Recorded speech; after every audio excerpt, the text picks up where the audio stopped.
Dans un monde épuisé par les combustibles fossiles, les panneaux solaires peuvent apporter une solution durable à nos problèmes énergétiques.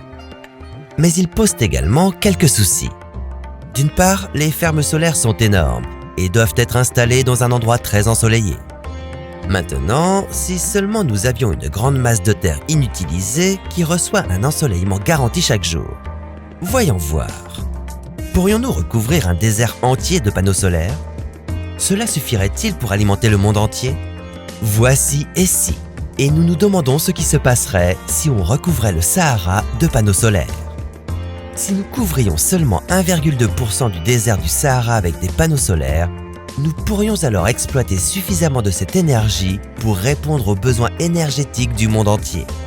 Comment surmonter les obstacles géopolitiques et financiers que cela implique? Et comment ce projet pourrait-il modifier en profondeur le climat du désert?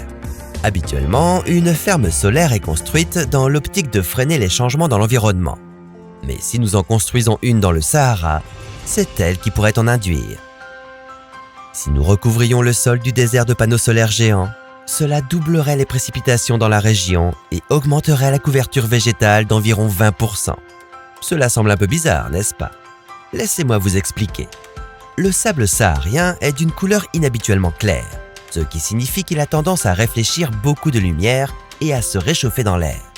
Si nous recouvrions le sable de panneaux solaires sombres, cela signifierait que les rayons du soleil ne seraient plus absorbés et que la température du sol augmenterait.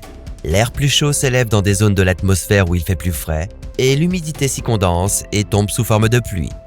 Avant que vous ne vous en rendiez compte, l'un des climats les plus extrêmes de la Terre allait subir un bouleversement drastique. De plus, il s'agirait d'un projet à long terme, impliquant une grande quantité d'acteurs.